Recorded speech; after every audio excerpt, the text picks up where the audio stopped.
ओम श्री परमात्मने नमः। यथार्थ गीता अध्याय 13 श्लोक 10 और 11। मयि च अनन्य योगेन भक्ति अभ्यविचारिणी विभक्त देश सेवित्वम अरितः जन संसदे। अध्यात्म ज्ञानतित्वम तत्व ज्ञानार्थ दर्शनम एतम ज्ञानम इति प्रोक्तम अज्ञानम यत् ततः अन्यथा। भगवान बोले, अर्जुन, मुझ परमेश्वर में अनन्य योग के द्वारा अव्यभिचारिणी भक्ति तथा एकांत और शुद्ध देश में रहने का स्वभाव और विषयासक्त मनुष्यों के समुदाय में प्रेम का न होना और अध्यात्म ज्ञान में नित्य स्थित और तत्व ज्ञान के अर्थरूप परमात्मा को ही देखना, यह सब ज्ञान है और जो इससे विपरीत है वो अज्ञान है, ऐसा कहा भगवान ने।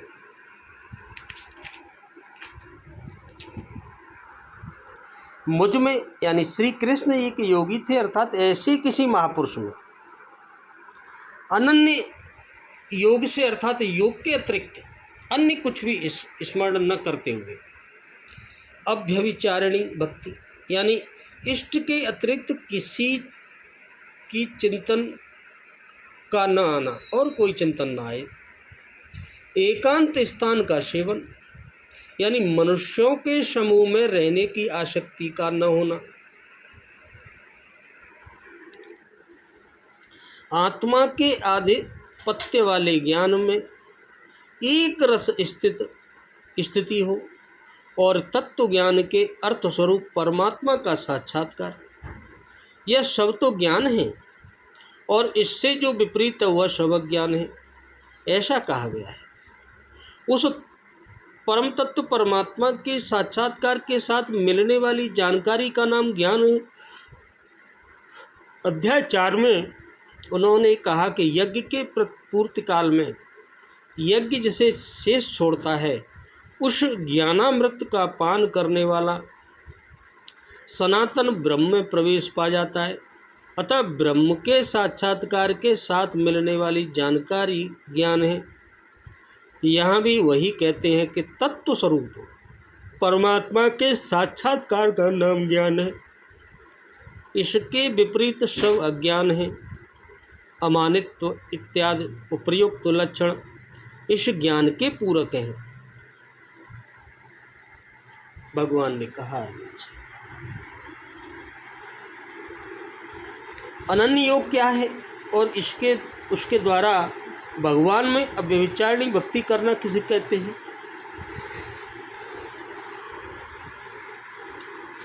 भगवान ही सर्वश्रेष्ठ हैं और वे ही हमारे स्वामी, शरण ग्रहण करने योग्य, परम गति, परम आश्रय, माता पिता भाई बंधु, परम हितकारी, परम आत्मीय और सर्वस्व हैं।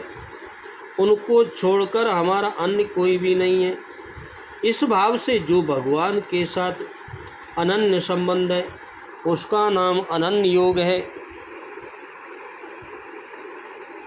केवल एक सर्वशक्तिमान परमेश्वर को ही अपना स्वामी मानते हुए स्वार्थ और अभिमान का त्याग करके श्रद्धा और भाव के सहित परम प्रेम से भगवान का निरंतर चिंतन करना ही अव्यभिचारिणी भक्ति है।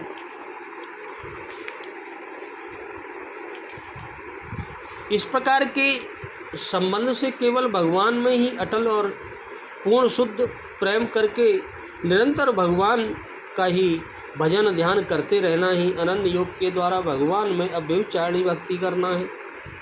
इस प्रकार की भक्ति करने वाले मनुष्य में न तो स्वार्थ होता है और न अभिमान का लेश मात्र रहता है और न ही संसार की किसी भी वस्तु में उसका ममत्व ही रह जाता है।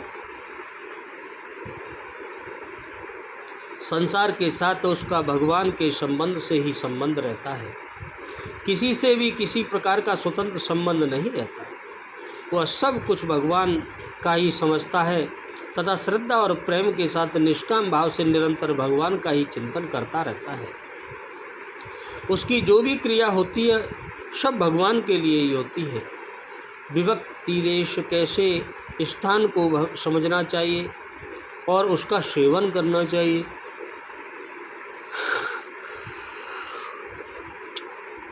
जहाँ किसी प्रकार का शोरगुल या भीड़ भाड़ न हो, जहाँ दूसरा कोई न रहता हो, जहाँ रहने में किसी को भी आपत्ति या क्षोभ न हो, जहाँ किसी प्रकार की गंदगी न हो, जहाँ कांटे कंकड़ और कूड़ा करकट न हो, जहाँ का प्राकृतिक दृश्य सुंदर हो, जल हो, वायु हो, अच्छा वातावरण निर्मल और पवित्र हो, किसी प्रकार की बीमारी न हो, हिंसक प्राणियों का और हिंसा का अभाव हो, और जहाँ स्वभाव की सात्विकता के परमाणु भरे हों, ऐसे देवालय, तपोभूमि, गंगा आदि पवित्र नदियों के तट और पवित्र वन, गिरी, गुहा आदि निर्जन एकांत और शुद्ध देश को विभक्ति देश कहते हैं।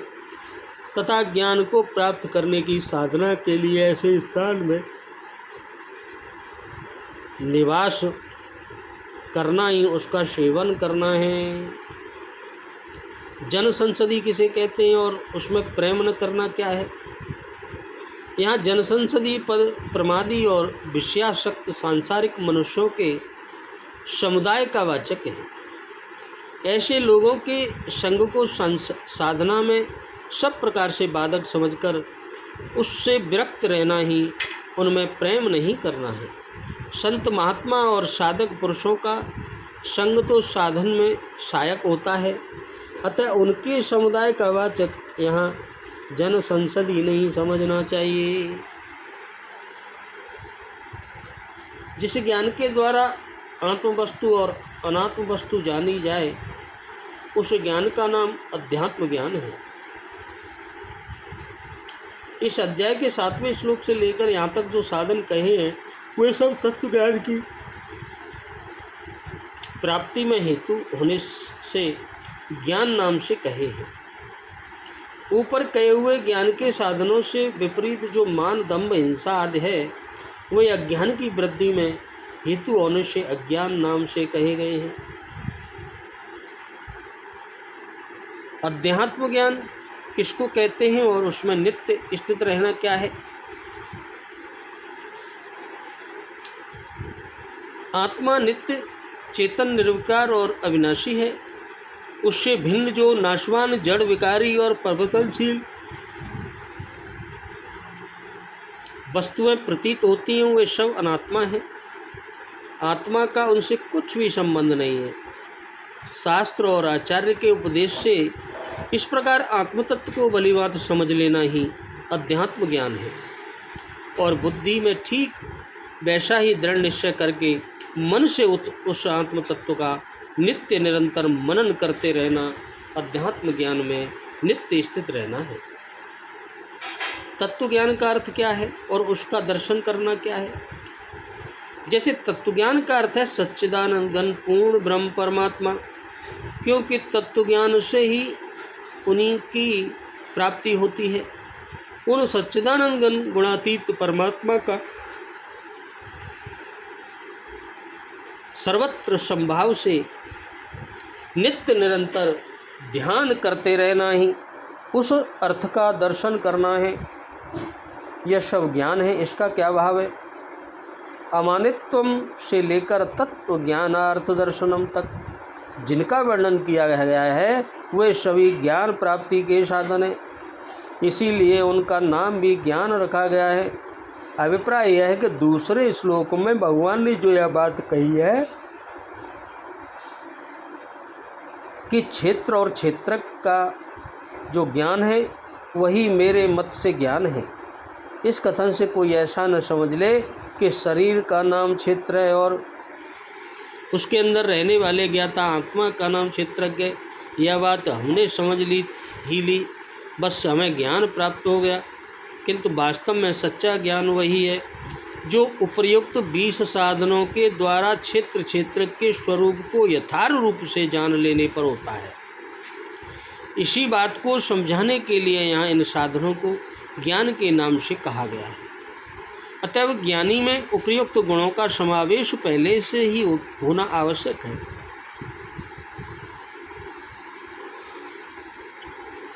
परंतु यह आवश्यक नहीं है कि ये सभी गुण सभी साधकों में एक ही समय में हों। अवश्य ही इनमें जो अमानित्व, अदम्भित्व आदि बहुत से सबके उपयोगी गुण हैं, वे तो सब में रहते ही हैं। इनके अतिरिक्त अव्यभिचारिणी भक्ति, एकांत देवेशित्व, अध्यात्म ज्ञानित्व, तत्व ज्ञानार्थ दर्शन इत्यादि में अपनी अपनी साधन शैली के अनुसार विकल्प भी हो सकते हैं। जो इससे विपरीत है वह ज्ञान, इसका क्या भाव है? इस कथन से यह भाव दिखलाया गया है कि उपरोक्त अमानित्ववादी गुणों से विपरीत जो मान बढ़ाई की कामना के दंभ, हिंसा, क्रोध, कपट, कुटिलता, द्रोह, अपवित्रता, अस्थिरता, लोलुपता, आसक्ति, अहंता, ममता, विषमता, अश्रद्धा और कुसंग आदि सभी दोष हैं, वे सभी जन्म मृत्यु के हेतुभूत अज्ञान को बढ़ाने वाले और जीव का पतन करने वाले हैं। इसीलिए ये सब अज्ञान ही हैं। अतः वे उन सब का सर्वथा त्याग कर देना चाहिए। इस प्रकार ज्ञान के साधनों का ज्ञान के नाम से वर्णन सुनने पर यह जिज्ञासा हो सकती है कि इन साधनों द्वारा प्राप्त ज्ञान से जानने योग्य वस्तु क्या है और उसे जान लेने से क्या होता है। उसका उत्तर देने के लिए भगवान अब जानने योग्य वस्तु के स्वरूप का वर्णन करने की प्रतिज्ञा करते हुए उसके जानने का फल अमृत तत्व की प्राप्ति बतलाकर 6 श्लोकों में जानने के योग्य परमात्मा के स्वरूप का वर्णन करते हैं। आगे बताएंगे। बोलो राधे राधे। जय जय श्री कृष्ण।